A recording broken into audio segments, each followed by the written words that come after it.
భవన్ దగ్గర high tension వాతావరణం నెలకొంది. గన్ పార్క్ బయలుదేరిన హరీష్ రావును పోలీసులు అదుపులోకి తీసుకున్నారు. పోలీసులతో హరీష్ రావు వాగ్వాదానికి దిగారు. కారు దిగి నడిచి వెళ్లడానికి హరీష్ రావు ప్రయత్నించారు. తోపులాటలో హరీష్ రావు కింద పడిపోయారు. ఆ దృశ్యాలు కూడా మనం చూస్తున్నాం. ఇంకా హరీష్ రావును అదుపులోకి తీసుకున్నారు పోలీసులు. హరీష్ రావుని అదుపులోకి తీసుకుని తరలిస్తున్న దృశ్యాలు కూడా మనం ప్రస్తుతం స్క్రీన్ మీద చూస్తున్నాము. శ్రీనివాస్ గౌడ్, ఆర్ఎస్ ప్రవీణ్ ని కూడా పోలీసులు అరెస్ట్ చేశారు. కంచన్బాగ్ పిఎస్ కి ప్రస్తుతం పోలీసులు హరీష్ రావు, ఆర్ఎస్ ప్రవీణ్ కుమార్ ని, శ్రీనివాస్ గౌడ్ ని తరలిస్తున్న దృశ్యాలు స్క్రీన్ మీద చూస్తూ ఉన్నాం.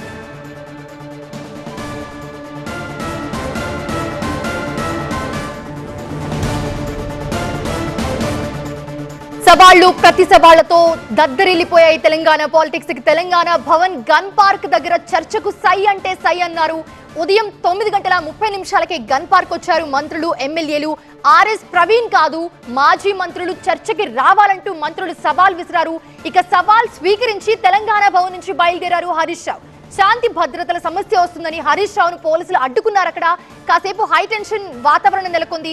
హరీష్ రావుని అరెస్ట్ చేసి కంచన్బాగ్ పిఎస్ కి తరలిస్తున్న దృశ్యాలు మనం లెఫ్ట్ సైడ్ బాక్స్ లో చూస్తున్నాము. ఇక గన్ పార్క్ దగ్గర 2 గంటల నుంచి వేచి చూసామంటూ అడ్లూరి చెప్తున్నారు. వాళ్లే వస్తున్నారు, వచ్చాక చర్చిద్దాము అంటూ జూపల్లి చెప్పారు. ప్రస్తుతం వీళ్ళంతా కూడా సిఎల్పికి చేరుకుంటున్నారు.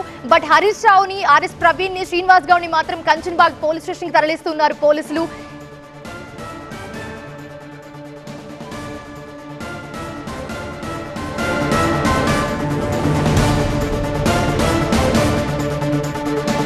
ఇదే అంశానికి సంబంధించి మరిన్ని అప్డేట్స్ అందించడానికి మా ప్రతినిధి వాసు ఉన్నారు.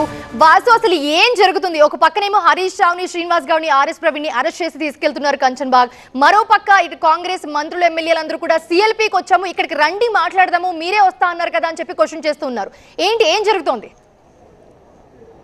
తెలంగాణలో కాంగ్రెస్ బీఆర్ఎస్ పార్టీల మధ్య అప్పులు, లెక్కలు, స్కాములు చిచ్చు అంతా ఇంత లేదు. చివరికి మొన్నటిదాకా ప్రెస్ మీటింగ్లో మాట్లాడుకున్న నుంచి ఇప్పుడు ఏకంగా పార్టీ ఆఫీసులకు వచ్చేదాకా సిచ్యువేషన్ వచ్చింది. ఒకరి మీద ఒకరు సవాలు విసురుకున్న పరిస్థితి నెలకొంది. నిన్న కేటీఆర్ ప్రెస్ మీట్ పెట్టి సీఎం రేవంత్ రెడ్డికి తమ హయాంలో, అంటే బీఆర్ఎస్ హయాంలో 7 లక్షల కోట్లు పైసలకు అప్పైందని కాంగ్రెస్ చెప్తుంది. ఆ పార్టీ నేతలు, ముఖ్యమంత్రి కూడా చెప్తున్నారు. కాబట్టి ఎక్కడికైనా చర్చకి సిద్ధం, టైము, డేటు, ప్లేస్ చెప్పమని నిన్న కేటీఆర్ సవాలు విసిరారు. నిన్న ఈవినింగు మంత్రి జూపల్లి కృష్ణారావు కూడా కేటీఆర్కి సవాలు విసిరాడు. ఈరోజు 11 గంటలకు నేను భవన్కి వస్తాను, కేటీఆర్ రావాలి, అప్పుల మీద అన్ని లెక్కలు చర్చిద్దామంటూ కూడా చెప్పాడు. ఆ నేపథ్యంలో ఇటు 11 గంటలకి కేటీఆర్, హరీష్ రావు ఇద్దరు వచ్చారు. ఇద్దరు వచ్చిన తర్వాత ఈరోజు మరొక అంశం ఏంటంటే గురుకులాలకు సంబంధించిన స్కామ్కి సంబంధించి, గురుకులాలకు సంబంధించి 2000 కోట్ల అవినీతి జరిగిందని ఆర్ఎస్ ప్రవీణ్ కుమార్ గత కొన్ని రోజులుగా మాట్లాడుతున్న సిచ్యువేషన్ మనం చూస్తున్నాం. అదేవిధంగా ఆర్ఎస్ ప్రవీణ్ కుమార్ కూడా వాళ్ళకి సవాలు విసిరాడు ఈరోజు ప్రెస్ క్లబ్ సాక్షిగా రమ్మని. కానీ ఇట్లు అడ్లూరి లక్ష్మణ్, పొన్నం ప్రభాకర్, అజరుద్దీన్ చెప్పారు. ఇటు ఆర్ఎస్ ప్రవీణ్ కుమార్ కాదు, కేటీఆర్ కానీ హరీష్ కానీ ఇద్దరిలో ఎవరు వచ్చినా తాము గన్ పార్క్ దగ్గర చర్చకు సిద్ధంగా ఉన్నామంటూ కూడా చెప్పిన నేపథ్యంలో భవన్కి వచ్చిన హరీష్ రావు ఇటు మంత్రుల సవాల్ను స్వీకరించి ఇటు గన్ పార్క్ వద్దకు బయలుదేరికి వెళ్తున్న నేపథ్యంలో భవన్ బయట పోలీసులు అడ్డుకున్నారు. అడ్డుకొని చాలాసేపు, దాదాపు 1 అవర్ పాటు అక్కడ మళ్ళీ మీతో మాట్లాడే ప్రయత్నం చేస్తాం. ప్రస్తుతం మంత్రి జూపల్లి మాట్లాడుతున్నారు, లైవ్ లో చూద్దాం. కోటి రూపాయలు కడతామంటే నెలకు 5-6 వేల కోట్ల రూపాయల పైన వడ్డీ చెల్లిస్తా ఉన్నావు. ఇది నేను కట్టుబడి ఉన్నా. నేను చెప్పింది అబద్ధమైతే నేను రాజీనామా సిద్ధం. మరి కేసీఆర్ రాజీనామా చేస్తాడా, పార్టీని రద్దు చేస్తాడా, కేటీఆర్ రాజీనామా చేస్తాడా, హరీష్ రావు రాజీనామా చేస్తాడా, నా సవాల్ నేను కట్టుబడినా చూపిస్తాను.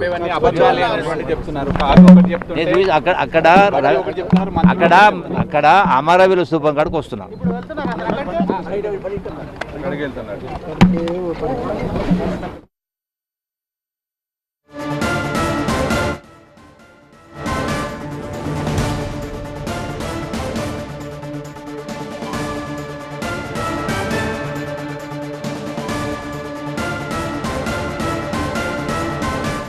రైట్, తెలంగాణ భవన్లో మంత్రి జూపల్లి కోసం ఒక చైర్ సిద్ధం చేశారు.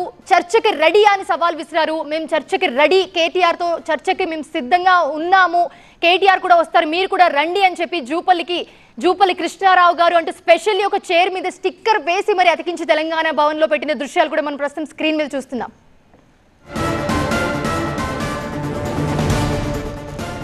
Right, specially honourable minister Shri Jupalli Krishnarao గారు అంటూ స్టిక్కర్ వేసి మరి ఆయన కోసం ఒక కుర్చీ రెడీ చేశారు తెలంగాణ భవన్ లో. ఆ కుర్చీకి మనం తెలంగాణ భవన్ లో పెట్టి మీరు రండి, చర్చకి రండి, ఇక్కడ కూర్చుని మాట్లాడదాం, గొడవలొద్దు, కూర్చుని చర్చిద్దాము, సామరస్యంగా మాట్లాడుకుందాం అంటూ కూడా తెలంగాణ భవన్ లో ఆయన కోసం స్పెషల్ గా చైర్ అరేంజ్ చేశారు. ఆ దృశ్యాలు కూడా మనం ప్రస్తుతం స్క్రీన్ మీద చూస్తున్నాము. బట్ జూపల్లి మాత్రం మేము సిఎల్పికి వస్తాము, మీరు అక్కడికి రండి, మేము ఇక్కడ మాట్లాడతాం అంటూ ఆయన సిఎల్పికి బయలుదేరారు గన్ పార్క్ దగ్గర నుంచి.